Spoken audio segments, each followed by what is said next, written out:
ამერიკის შეერთებული შტატები ვენესუელის ნავთობის იმპორტის ბლოკადას განაგრძობს. ბოლო 24 საათში ჩატარებულია ორი სამხედრო ოპერაცია. ატლანტიკის ოკეანეში დაკავებულია ვენესუელასთან და რუსეთთან დაკავშირებული ნავთობტანკერი მარინერა, ასევე ნავთობტანკერი სოფია, რომელიც კარიბის ზღვაში გადაადგილდებოდა. მარინერას დაკავებით შეშფოთებულია მოსკოვი, რომელიც საერთაშორისო საზღვაო სამართლის წესების და ნავიგაციის თავისუფლების უფლების დაცვას ითხოვს. ყოფილი პრეზიდენტისა და მისი მეუღლის დაკავების და ნიუ-იორკის ციხეში გადაყვანის შემდეგ ნავთობის მარაგებით მდიდარ ვენესუელაში ნავთობის რესურსების გადანაწილების და მისი რეალიზაციით მიღებული თანხების კონტროლს საკუთარ თავზე იღებს დონალდ ტრამპი, რომელიც ვენესუელისგან მთავარ სავაჭრო პარტნიორთან ჩინეთთან ეკონომიკური თანამშრომლობის შეზღუდვას მოითხოვს. სწორედ ჩინეთში გახონდა ვენესუელას მოპოვებული ნავთობის უდიდესი ნაწილი.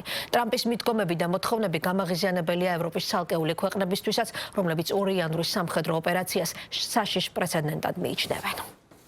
ამერიკის შეერთებულმა შტატებმა ატლანტის ოკეანეში რუსეთის დროშის ქვეშ მცურავი ტანკერი დააკავა. ვაშინგტონში ამბობენ, რომ ხომალდი ამერიკის მიერ დაწესებულ სანქციებს არ ღვევდა. საფრთხეს უქმნიდა დასავლეთ ნახევარსფეროს სტაბილურობას და უსაფრთხოებას. დაკავების მომენტში გემს სავარაუდოდ ნავთობი არ გადაქონდა. საუბარია ხომალდ მარინერაზე, რომლის დაკავებასაც ამერიკის შეერთებული შტატები 2 კვირის განმავლობაში ცდილობდა და ეს ტანკერი ვენესუელური და ირანული ნავთობის გადაზიდვაში იყო ჩართული. მანამდე გავრცელდა ცნობები, რომ აღნიშნული ტანკერის დასაცავად რუსეთმა სამხედრო გემები და წყალქვეშა ნავიც კი გააგზავნა. ცოტა ხნის წინ ასევე გახდა ცნობილი ამერიკის მიერ კარიბის ზღვაში კიდევ ერთი ნავთობტანკერის დაკავების შესახებ. როგორც ამერიკის ომის მდივანმა სოციალურ ქსელ X-ში დაწერა, ვენესუელური ნავთობის ბლოკადა მთელ მსოფლიოში მოქმედებს.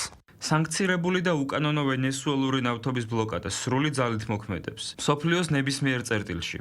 ტანკერების დაკავებას კი წინ უძღოდა დონალდ ტრამპის განცხადება, რომლის მიხედვითაც ვენესუელა ამერიკის შეერთებულ შტატებს 50 მილიონ ბარელამდე სანქცირებულ ნავთობს გადასცემს. ამ მოცულობის შავი ოქროს ღირებულება $3 მილიარდ შეადგენს. როგორც ტრამპი ამტკიცებს, ეს ნავთობი საბაზრო ფასად გაიყიდება და შემოსული თანხა ვენესუელისა და ამერიკის ხალხების სასარგებლოდ დაიხარჯება. მოხარული ვარ განვაცხადა, რომ ვენესუელის დროებითი ხელისუფლება შეერთებულ შტატებს გადასცემს 30-დან 50 მილიონ ბარელამდე მაღალი ხარისხის სანქცირებულ ნავთობს. ეს ნავთობი გაიყიდება საბაზრო ფასად, ხოლო ამ თანხას მე, როგორც ამერიკის შეერთებული შტატების პრეზიდენტი გავაკონტროლებ. ტრამპი ასევე ამტკიცებს, რომ მომდევნო 18 თვეში ვენესუელას ნავთობის სექტორში ამერიკული კომპანიები დაიწყებენ ოპერირებას. მედიის ცნობით, ამერიკის პრეზიდენტმა ასევე მოსთხოვა ვენესუელის პრეზიდენტის მოვალეობის შემსრულებელ დელსი როდრიგესს, რომ კარაკასმა შეწყვიტოს ეკონომიკური კავშირები ჩინეთთან, რუსეთთან, ირანთან და კუბასთან. ამერიკის ლიდერის ასეთ განცხადებებს პეკინიდან მკაცრი პასუხი მოჰყვა. შეერთებულმა შტატებმა უტიფრად მიმართა ძალის გამოყენებას ვენესუელას წინააღმდეგ და მოითხოვა, რომ პრინციპი ამერიკა უპირველეს ყოვლისა გამოყენებული იყოს ვენესუელას მიერ საკუთარი ნავთობის რესურსების განკარგვისას. ეს არის დაჩაგვრის ტიპიური აქტი, საერთაშორისო სამართლის სერიოზული დარღვევა და ვენესუელას სუვერენიტეტის სერიოზული ხელყოფა. ამერიკის მიერ ნიკოლას მადუროს დასაკავებლად ჩატარებულ სამხედრო ოპერაციამდე ვენესუელა საკუთარი ნავთობის 80% ჩინეთში აგზავნიდა. სხვადასხვა ცნობებით ნავთობის სანაცვლოდ პეკინმა 2000-დან 2023 წლამდე მილიარდობით დოლარის ინვესტიცია დააბანდა ვენესუელას ინფრასტრუქტურაში, მათ შორის რკინიგზასა და ელექტროსადგურებში. ამას გარდა ვენესუელას ჩინელი კრედიტორების მიმართ დავალიანება დაახლოებით $10 მილიარდ შეადგენს. შექმნილ მდგომარეობაში გაურკვეველია ემუქრება თუ არა საფრთხე ვენესუელაში დაბანდებულ უცხოურ ინვესტიციებს. ასევე ჯერ უცნობი რჩება დათანხმდება თუ არა ვენესუელის დროებითი პრეზიდენტი ამერიკისათვის მილიონობით ბარელი ნავთობის ნებაყოფლობით გადაცემას. თუმცა ევროპის ქვეყნების ნაწილი აკრიტიკებს ტრამპის ადმინისტრაციის მსგავს მიდგომებს. მათ შორის ესპანეთიცაა, რომლის კომპანიებიც ასევე ოპერირებენ ვენესუელაში. კარაკასში ჩატარებული ოპერაცია საშინელ და ძალიან საშიშ პრეცედენტს ქმნის. პრეცედენტს, რომელიც გვახსენებს წარსულ თავდასხმებს და რომელიც მსოფლიოს გაურკვევლობის და დაუცველობის მომავლისკენ უბიძგებს, როგორშიც ნავთობის წყურვილით გამოწვეული სხვა შეჭრების შემდეგ ვცხოვრობდით.